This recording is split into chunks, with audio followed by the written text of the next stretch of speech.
আসসালামু আলাইকুম dear students, welcome again to shine education family. Shine শিক্ষা পরিবার অনলাইন ক্লাসে তোমাদেরকে আবারও স্বাগতম।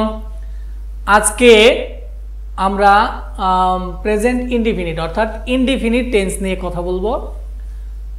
আমরা কিন্তু টেন্সের বাকি ক্লাসগুলোতে যে বিষয়গুলো আলোচনা করেছি সেইগুলো অবশ্যই আমাদের মনে রাখতে হবে। এখন ইনডিফিনিট টেন্স আবারও আমরা চলে যাব সেই বাংলা উদাহরণের মধ্যে। দেখো সবাই, আমি ভাত খাই, এখানে তো ললাম লেন নেই, ববেন বেবি নেই, তার মানে প্রেজেন্ট। এরপরে আমরা ভার্বের মধ্যে দেখি আরো কোনো কিছু আছে কিনা। এর আগে যেমন আমরা কন্টিনিউয়াস টেন্সে দেখেছি যদি তে থাকে তাহলে কন্টিনিউয়াস, আবার পারফেক্ট টেন্সে দেখেছি যদি আ থাকে তাহলে পারফেক্ট। এগুলো কোনো কিছুই নেই, তার মানে এটা ইনডিফিনিট। তে নেই, তার মানে 6টা কন্টিনিউয়াস বাদ। তে থাকলে কন্টিনিউয়াস বলছি সাধারণত। আ নেই, পারফেক্ট হবে না, তার মানে এটা ইনডিফিনিট। আর ললাম লেন থাকলে পাস্ট ইনডিফিনিট হয়তো, ববেন বেবি থাকলে ফিউচার, যেহেতু সেগুলোও নেই তার মানে এটা প্রেজেন্ট ইনডিফিনিট টেন্স। আচ্ছা, যদি এখানে থাকতো আমি ভাত খাইলাম তাহলে পাস্ট ইনডিফিনিট। আমি ভাত খাইব বা আমি ভাত খাবো তাহলে ফিউচার ইনডিফিনিট টেন্স হয়ে যাইতো। ওকে, বাংলা চেনার উপায় যদি আমরা উপরে দেখি, দেখো ই অ ন স এ ও সরাসরি অথবা উচ্চারণে আসবে। বাংলায় কিন্তু আমরা চেনার উপায় খুব সহজে শিখে ফেলেছি, কিন্তু নিয়ম অনুসারে আমরা দেখে রাখি কিভাবে সরাসরি আসে। আমি ভাত খাই, এই যে রস্যই সরাসরি চলে আসছে।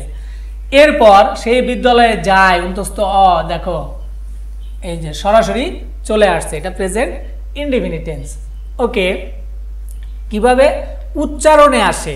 উচ্চারণে কিভাবে আসে? সে ফুটবল খেলে, সে ফুটবল খেলে, এ, সে ফুটবল খেলে এ, এটা কিন্তু এখানে নেই। যেমন আমি বললাম সে ফুটবল খেলে, এটা কিন্তু সরাসরি এ আসে নাই, এটা কি আসছে? উচ্চারণে আসছে। তাহলে উচ্চারণে অথবা সরাসরি আসতে পারে। আর আমরা কত সহজভাবে বলছি যে এখানে যদি ললাম লেন থাকতো পাস্ট, ববেন বেবি থাকলে ফিউচার, না থাকলে প্রেজেন্ট, আর তেও নাই আও নাই, তার মানে এটা ইনডিফিনিট, প্রেজেন্ট ইনডিফিনিট টেন্স। খুব সহজে কিন্তু আইডেন্টিফাই করতে পারলাম। ওকে, আমরা যদি গঠনটা দেখি, দেখো গঠনটা কিন্তু আমাদের জন্য গুরুত্বপূর্ণ। সবাই গঠনটা মনে রাখবেন, কারণ প্রেজেন্ট, এই যে ইনডিফিনিটের যে তিনটা আমরা পড়বো, প্রেজেন্ট ইনডিফিনিট, পাস্ট ইনডিফিনিট, এরপর ফিউচার ইনডিফিনিট, শুধু পার্থক্য হবে ভার্বের ক্ষেত্রে। সেই জন্য আমাদের গঠনটা মনে রাখতে হবে। সাবজেক্ট প্লাস ভার্বের প্রেজেন্ট ফর্ম, ভার্বের সাথে এস, ইএস, আইএস যুক্ত হইতে পারে, প্লাস বাকি অংশ। কত সহজ, সাবজেক্ট প্লাস ভার্বের, মূল ভার্বের প্রেজেন্ট ফর্ম। আচ্ছা, যদি পাস্ট টেন্সের গঠন বলি আমরা, সাবজেক্ট প্লাস মূল ভার্বের পাস্ট ফর্ম। আর যদি ফিউচার টেন্স বলি, দেখো সাবজেক্ট প্লাস একটা শ্যাল অথবা উইল হবে। প্রত্যেকটা টেন্সেই কিন্তু আমরা শ্যাল উইল ফিউচারে পাবো।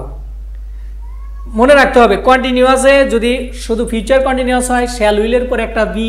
ফিউচার পারফেক্ট কন্টিনিউয়াস হলে shall have been, will have been. এরপর ফিউচার পারফেক্ট হলে শ্যাল হ্যাভ, উইল হ্যাভ। আর যদি ইনডিফিনিট হয় তাহলে হবে শুধু শ্যাল অথবা উইল, তারপরে ভার্বের বেস ফর্ম, কারণ শ্যাল উইল হচ্ছে মডাল ভার্ব। আমরা একটু পরে বলবো, এটা নিয়ে আরো কথা বলবো। দেখো তাহলে প্রেজেন্ট ইনডিফিনিট টেন্সের গঠন কি? সাবজেক্ট প্লাস মূল ভার্বের প্রেজেন্ট ফর্ম। এইখানে দেখি আমরা, আমি ভাত খাই, সাবজেক্ট কি? আই। এরপর মূল ভার্বের প্রেজেন্ট ফর্ম কি? ইট। এরপর বাকি অংশ রাইস। সে স্কুলে যায়, হি। এরপর কি হলো? Goes to school. তাহলে এখন আমাদের কথা হচ্ছে, স্যার এখানে আই এর সাথে ইট হলো, কিন্তু হি এর সাথে গোস হলো কেন? আই এর সাথে কেন ইটস হলো না? যদি আমরা এখানে হি দেই তখন কিন্তু আবার ইটস হবে। কেন হবে? সাবজেক্ট যদি থার্ড পারসন সিঙ্গুলার নাম্বার হয়, সাবজেক্ট যদি থার্ড পারসন সিঙ্গুলার নাম্বার হয়, তখন ভার্বের শেষে এস, ইএস বা আইএস যুক্ত করতে হয়। Subject third person singular number হলে ভার্বের সাথে এস, ইএস বা আইএস যুক্ত করতে হয়। এখন আমরা কখন এস যুক্ত করব, কখন ইএস, কখন আইএস, সেটা আমরা দেখব। তার আগে এর আগেই কিন্তু আমরা পারসন সম্পর্কে পড়ে আসছি যে থার্ড পারসন কোনগুলা। ওকে, দেখো প্রেজেন্ট ইনডিফিনিট টেন্সে যদি subject third person singular number হয় তবে ভার্বের শেষে এস, ইএস, আইএস যুক্ত হয়। কখন এস, কখন আইএস যুক্ত হবে? যদি কোনো ভার্বের শেষে S, S S, SH CH CH এর উচ্চারণ যদি চয়ের মতো হয়, O X Z ইত্যাদি থাকে তবে ES যুক্ত হয়। যেমন একটু আগে আমরা লিখেছিলাম গো, গো এর পরে কি লিখেছি ES। এরপর যদি কোনো ভার্বের শেষে ওয়াই থাকে, ওয়াই যদি কোনো ভার্বের শেষে ওয়াই থাকে, আমি যদি তোমাদেরকে একটু দেখাইতে চাই, দেখো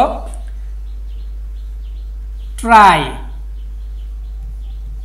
যদি কোনো ভার্বের শেষে ওয়াই থাকে, ওয়াই এবং ওয়াই এর ঠিক বামে যদি ওয়াই এর পূর্বে যদি কনসোনেন্ট থাকে তাহলে সেই ওয়াই উঠে গিয়ে হবে IES, try, thrice. Subject third person singular যখন হবে তখন হবে TRIES, অর্থাৎ ওয়াই উঠে গিয়ে IES হবে। কিন্তু যদি ওয়াই এর পূর্বে ভাওয়েল থাকে তাহলে শুধু এস, খেয়াল রাখতে হবে। যেমন যদি বলি স্টে, স্টে, যখন আমরা এটার subject third person singular number হলে হবে স্টেজ, শুধু এস হবে। কেন? কারণ এখানে ওয়াই আছে কিন্তু ওয়াই এর পূর্বে ভাওয়েল আছে, ভাওয়েল থাকলে হবে শুধু এস, আর যদি ওয়াই এর পূর্বে কনসোনেন্ট থাকে তাহলে হবে IES, ওয়াই উঠে গিয়ে। ওকে, আশা করি এই পর্যন্ত আমরা বুঝতে পেরেছি। তো এরপরে দেখো আর বাকি সকল ক্ষেত্রে আমরা শুধু এস যুক্ত করব। যেমন এখন যদি আমরা বলি প্লে তাহলে হবে শুধু এস, এরকম আমরা যে অংশটুকু বললাম এই অংশ বাদে বাকি যে ভার্বগুলো আছে আমরা শুধু এস যুক্ত করব subject third person singular number হলে। যেমন সেন্ড, হি সেন্ড, সেন্ড তাহলে হবে হি সেন্ডস মি আ মেসেজ, তখন হবে এস যুক্ত হবে শুধু। যে অংশটুকু বললাম এইগুলো বাদে বাকি যে ভার্বগুলো আসবে subject third person singular number হলে তাহলে প্রেজেন্ট ফর্মের সাথে এস ইএস আইএস যুক্ত হবে না, শুধু এস যুক্ত হবে। ওকে, এরপরে দেখো পাস্ট ইনডিফিনিট টেন্স। আমরা পাস্ট ইনডিফিনিট টেন্সটা দেখব। আমরা কিন্তু অলরেডি বলে ফেলেছি, দেখো আমি ভাত খাইলাম, ললামলেন আছে, তাহলে এটা নিঃসন্দেহে পাস্ট। আর তেও নেই আও নেই, তার মানে এটা indefinite, past indefinite tense. Bangla চেনার রূপ দেখো, বাংলা বাক্যের ক্রিয়া শেষে ল লাম লি লেন ত তাম তিতেন, এখানে খাইতাম, ঘুমাইতাম, আমি নদীতে সাঁতার কাটতাম, এরকম থাকতে পারে। এখন আমরা গঠনটা দেখি। গঠনের মধ্যে আমাদের অর্থাৎ স্ট্রাকচারের মধ্যে কি পার্থক্য আছে? সাবজেক্ট প্লাস মূল ভার্বের পাস্ট ফর্ম। প্রেজেন্ট ইনডিফিনিট টেন্সে দেখেছি সাবজেক্ট প্লাস মূল ভার্বের প্রেজেন্ট ফর্ম, তাহলে সেটা প্রেজেন্ট ইনডিফিনিট টেন্স। আর এখানে আছে সাবজেক্ট প্লাস মূল ভার্বের past form, past indefinite tense বাকি অংশ। তাহলে আমি ভাত খাই, আই অ্যাট রাইস, ইটের পাস্ট ফর্ম দিয়ে দিলাম, এটা হচ্ছে past indefinite tense. He went to school, গোয়ের পাস্ট ফর্ম হচ্ছে ওয়েন্ট, গোয়ের পাস্ট ফর্ম হচ্ছে ওয়েন্ট, তার মানে এটা পাস্ট ইনডিফিনিট টেন্স। এরপর যদি আমরা ফিউচার ইনডিফিনিট টেন্স দেখি, দেখো ফিউচার ইনডিফিনিট সাধারণ ভবিষ্যৎ, একই কথা। আমি ভাত খাবো বা খাইবো, বব এন্ড বেবি আছে ফিউচার, আর তে যদি থাকতো তাহলে কন্টিনিউয়াস, আ থাকলে পারফেক্ট, তেও নেই আও নেই, তার মানে এটা ইনডিফিনিট, ফিউচার ইনডিফিনিট। ওকে, ফিউচার ইনডিফিনিটের গঠনটা দেখি আমরা।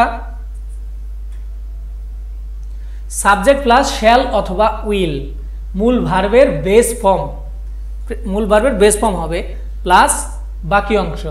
দেখো আই শ্যাল ইট রাইস, শ্যালের পরে ভার্বের বেস ফর্ম বাকি অংশ। He will go to school, তাহলে হি উইল এরপরে ভার্বের বেস ফর্ম বাকি অংশ। শুধু আমাদের গঠনটা একটু মনে রাখতে হবে যে কোন জায়গায় শুধুমাত্র আমরা চেঞ্জ করতেছি, শুধু চেঞ্জ হবে অক্সিলারি ভার্বে, অর্থাৎ ভার্বে চেঞ্জ হবে। ইনডিফিনিট টেন্সে ফিউচারে শুধুমাত্র অক্সিলারি ভার্ব থাকে, তাহলে সেই ক্ষেত্রে আমরা চেঞ্জ করলাম অ্যাফার্মেটিভ বাক্যে আর কি। ওকে, এরপর